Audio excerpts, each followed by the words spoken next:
Hello everyone, today we are going to do the third part which was remaining like that. और ये रह रहा था हमारा सेक्सुअल रिप्रोडक्शन इन एनिमल्स. तो ये लास्ट पार्ट है. वेल इसके बाद हमारा चैप्टर ख़त्म है और ये छोटा सा पार्ट है वैसे तो. सो सी, तो जो सेक्सुअल रिप्रोडक्शन इन एनिमल्स होती है उसमें दो पार्ट्स चाहिए होते हैं, एक मेल और एक फीमेल. तो जो फीमेल पार्ट्स हैं रिप्रोडक्टिव, और हम फीमेल पर भी नज़र मारेंगे. तो हम दोनों के रिप्रोडक्टिव पार्ट्स करने वाले हैं और फर्टिलाइजेशन का प्रोसेस भी हम कंप्लीट करेंगे. तो इस वीडियो के मेन टॉपिक्स हैं मेल रिप्रोडक्टिव पार्ट्स और सिस्टम, और फीमेल रिप्रोडक्टिव पार्ट्स और सिस्टम, एंड फर्टिलाइजेशन. तो बेटा हमारे पार्ट्स में आ जाते हैं. 4 पार्ट्स विच आर मेन. तो पहला पार्ट क्या है, वो है टेस्टिस. तो बेटा ये प्लूरल फॉर्म है, सॉरी, और सिंगुलर होता है टेस्टिस. तो वो हम लिखते हैं. अब इसमें फर्क इतना है कि इसमें ई है और इसमें आई है. और मेल्स में 2 टेस्टिस होते हैं दैट प्रोड्यूसेस स्पर्म्स. तो it is the function of testis. First function of testis is that it produces sperms.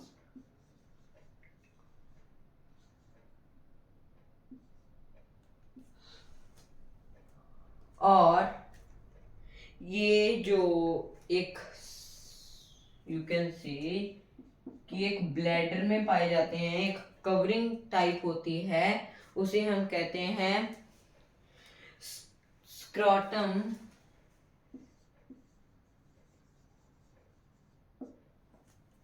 तो इसमें दोनों के दोनों टेस्टिस स्टोर्ड होते हैं बिलो.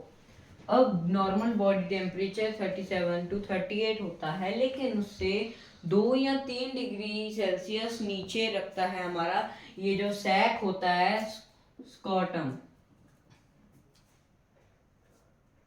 ताकि जो जो स्पर्म्स की प्रोडक्शन है उसमें कोई कमी ना आए, ताकि जो स्पर्म्स हैं वो नॉर्मल टेम्परेचर पर रहें जितने पर वो रहने चाहिए. तो ये थे हमारे testis. After it we have sperm ducts.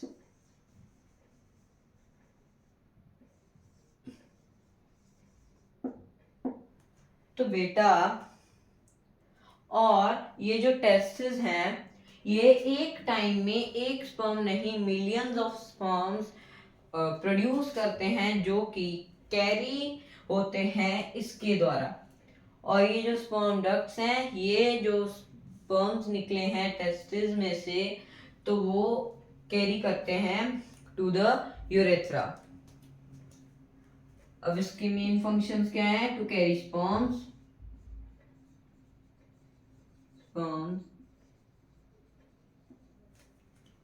और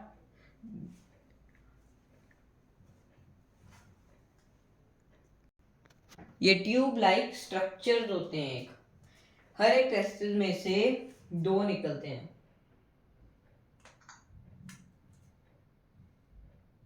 यू कैन सी हियर.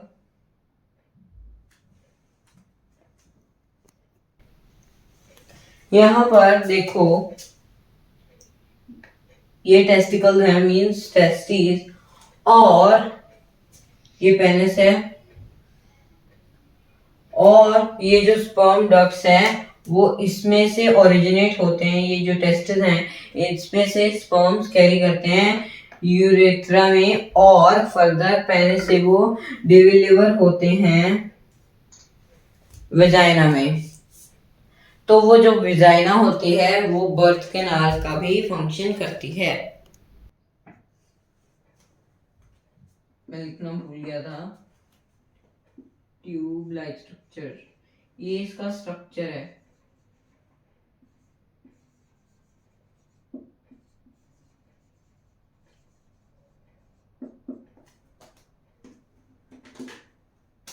देखो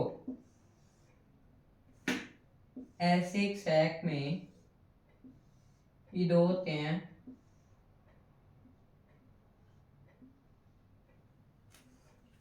और इसमें से ये टेस्टिस हैं,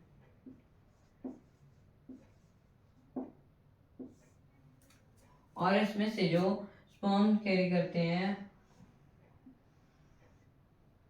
ट्यूब लाइक स्ट्रक्चर्स, तो वो होते हैं sperm ducts.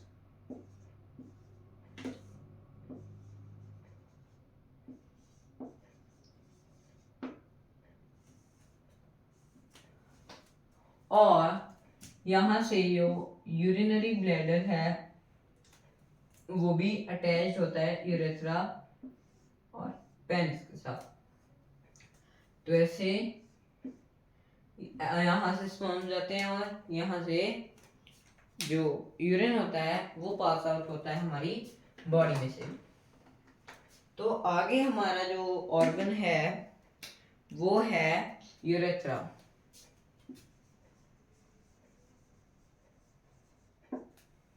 Now, what is urethra? See, it is a tube like structure. अब ये ट्यूब यानी कि पाइप जैसा स्ट्रक्चर होता है जो कि स्पर्म्स कैरी करता है। इतना पार्ट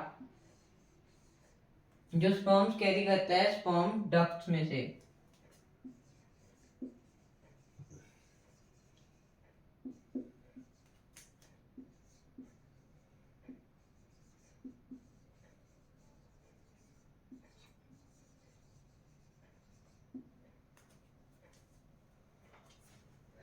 अब ये एक और यू कैन से ट्यूब से के साथ जुड़ा होता है, जैसे कि मैंने अभी बताया कि ये स्पर्म डक्ट्स होते हैं और ये ट्यूब नहीं होती अकेली, एक और ट्यूब के साथ ये जुड़ा होता है, वो होती है यूरिनरी ब्लैडर से निकलने वाली ट्यूब। ये है यूरिनरी ब्लैडर।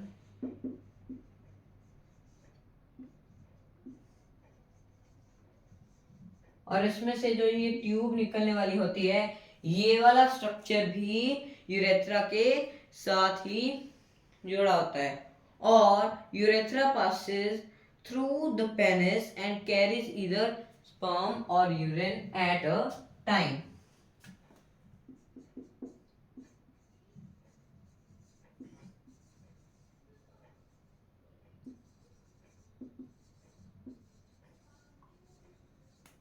और स्पर्म की जगह ये यूरिन भी करती है एट अ टाइम एक चीज।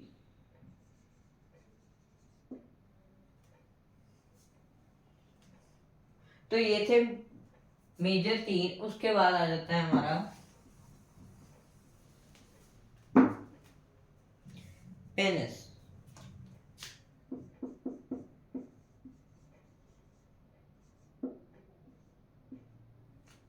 What is penis? Penis is an organ. तो ये ऑर्गन होता है, मीन्स एक अंग होता है जिसके साथ जो यूरेथ्रा जो पास हो रही है, एक ट्यूब्यूल स्ट्रक्चर है, मीन्स ये पूरा पेनिस है और इसमें से ये और ये दो पार्ट्स, इसमें से एक होता है यूरेथ्रा और ये दोनों को कलेक्टिवली कह देते हैं हम पेनिस। मीन्स इतना पार्ट,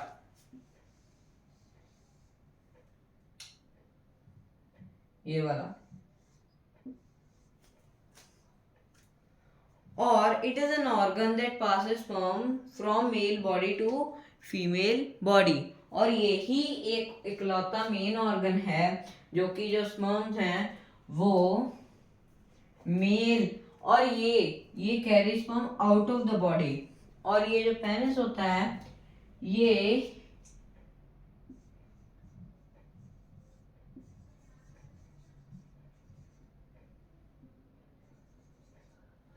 स्पर्म्स को कैरी करता है into female body.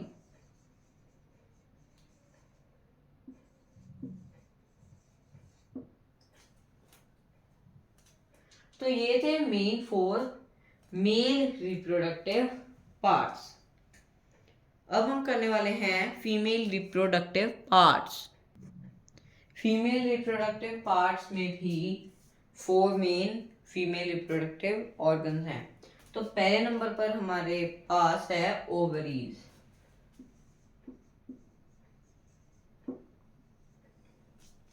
Now what is an ovary? Female औरतों के पास हैव 2 ovaries.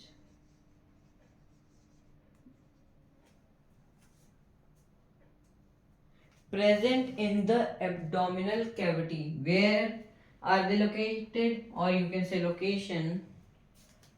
ये पाई जाती हैं किडनी के जस्ट पास एब्डोमिनल कैविटी में।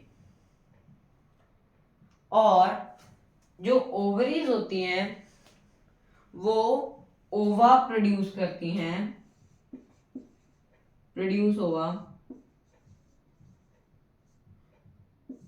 सिंगुलर इसका ओवम होता है।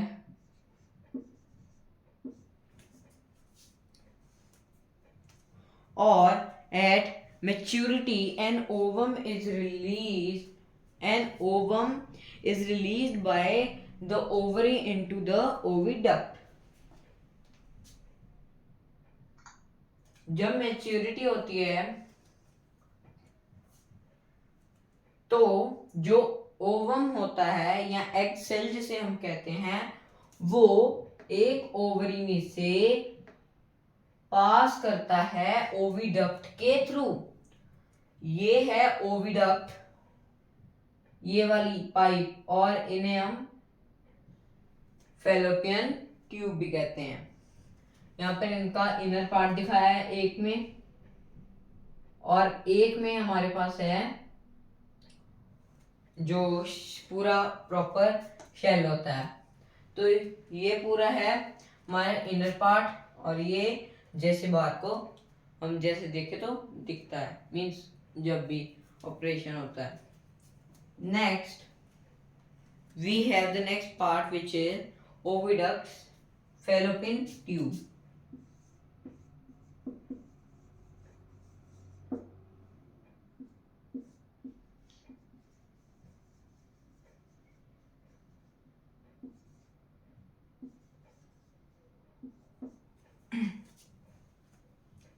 Now, what is oviduct or fallopian tube?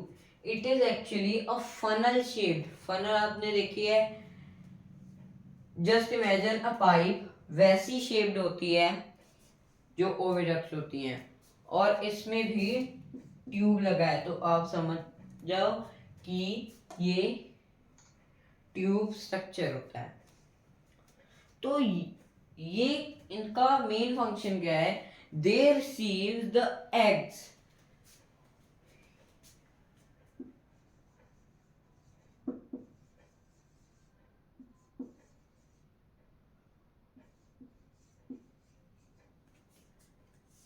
और ये एग्स रिसीव करती है जो कि रिलीज किए जाते हैं। मीन्स ओवरी जो है वो एग्स यानी कि ओवम, और इसका प्लूरल है ओवा, वो छोड़ता है, उसको ये रिसीव करता है और आगे भेजता है यूरेटस में। तो अब हम आ जाते हैं नेक्स्ट स्टेप यानी कि यूरेटस पे। तो इसे हम वूम भी कहते हैं।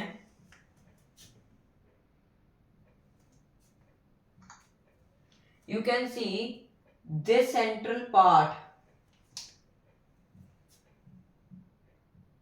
ये जो सेंटर वाला पार्ट है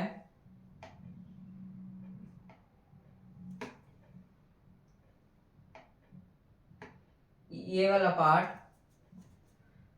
तो ये होता है एक्चुअली हमारा यूरेटस। तो इसमें जो है प्रेगनेंसी के दौरान जो बेबी है वो डेवलप होता है और यहाँ पर केप्ट होता है, और फीमेल का जो सबसे ज्यादा मींस एक्सपैंड होने वाला पार्ट है वो भी यूरेटस ही होता है। अब यूरेटस से निकालने के बाद बेबी को वजाइना से बाहर निकालते हैं, तो ये क्या होगा, during pregnancy development of baby occur in यूरेटस, डेवलपमेंट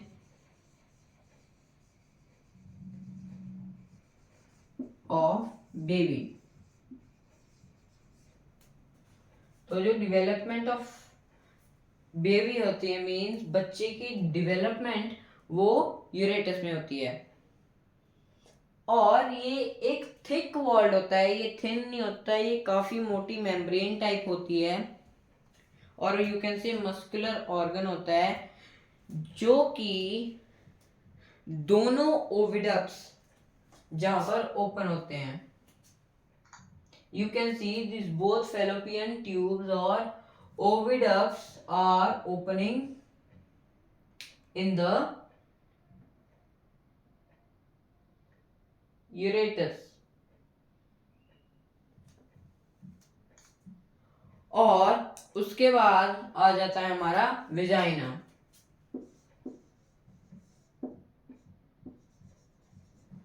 तो वेजाइना में क्या होता है, ये actually birth canal of a baby होती है, और यहाँ से जो मेल स्पर्म्स हैं वो एंटर करते हैं फीमेल बॉडी में।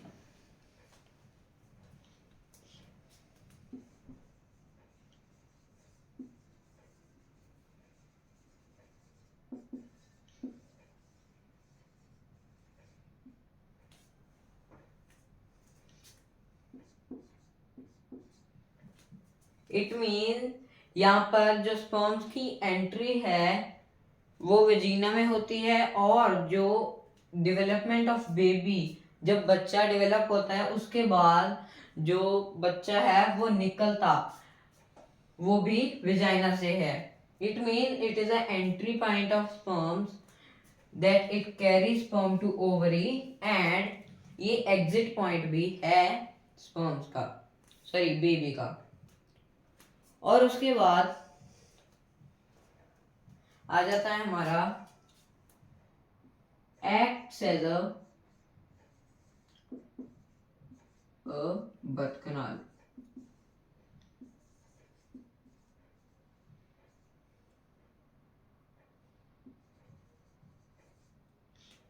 और ये एक बर्थ कैनाल की तरह एक्ट करती है, मींस ये birth canal of a baby होती है। तो ये थे हमारे फीमेल रिप्रोडक्टिव ऑर्गन्स। अब हमारा process of fertilisation means the last topic of this chapter. तो फर्टिलाइजेशन में क्या होता है, fertilisation of an egg means जो एग होता है या ओवम होता है जिसे हम ओवा कहते हैं प्लूरल में, तो ये जो फर्टिलाइजेशन ऑफ एग होती है, और एक स्पर्म की फर्टिलाइजेशन ओविडक्ट से शुरू होती है, और ये जो स्पर्म्स रिलीज होते हैं वजाइना में, फीमेल की बॉडी के वजाइना में, और ये मूव करते हैं ओविडक्ट्स में, और ओवरीज को ये जो स्पर्म्स हैं मींस वो जो ओवरी होता है एग सेल उसे फ्यूज कर जाते हैं, और जब ये फ्यूजन होती है तो जो बेस्ट स्पर्म होता है वो सिलेक्ट होता है, और फिर से जो यू कैन से दैट जो यूरेटस है उसमें वापस आ जाता है, और वहां पर जाइगोट की फॉर्मेशन होती है, और ये डिवाइड होता है repeatedly and forms and individual, और एक बच्चे को पैदा करता है after a complex sequences of events के बाद। मीन जो कॉम्प्लेक्स इवेंट्स होते हैं जैसे जो जब तक स्पर्म मींस एंटर हुए और जब तक बेबी निकला, जो कॉम्प्लेक्स इवेंट्स होते हैं उसमें ये जो जाइगोट फॉर्म होता है और ये रिपीटेडली फॉर्म होता है और एक बेबी को बर्थ देता है। तो सिंपली फर्टिलाइजेशन क्या है? It is a formation of zygote, और दैट यू कैन से कि जो जाइगोट है वो धीरे धीरे आगे बढ़ता है और एक नए इंडिविजुअल को बर्थ देता है after complex sequences of events. तो ये था प्रोसेस ऑफ फर्टिलाइजेशन। मींस सबसे पहले एग सेल,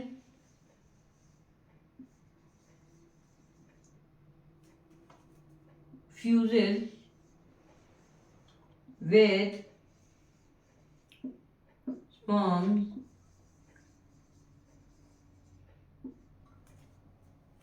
जो सेकंड पॉइंट है उसमें था, मेन जो पॉइंट है वो यूरेटस में जो एग सेल है वो जाते हैं और they form zygote. They means egg cells जो फ्यूज हो चुके हैं स्पर्म के साथ,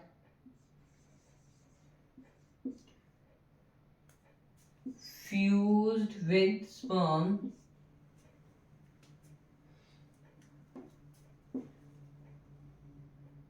form a zygote in the mother's womb। और जब प्रेगनेंसी होती है उसके बाद ये जो जाइगोट है मीन्स जो कि इंडिविजुअल मीन्स बच्चे में जो अब बदल चुका है उसे हम बाहर निकालकर थोड़े टाइम के लिए रख देते हैं, कुछ समय के लिए। This was the explanation of the last part of this chapter which was fertilization। तो अब इसके बाद जो चैप्टर है वो खत्म हो चुका है और इसके बाद हम नेक्स्ट चैप्टर करेंगे health and hygiene. Hope you enjoyed this video and जो पेपर्स हैं उस पर अच्छा करना और बाय बाय।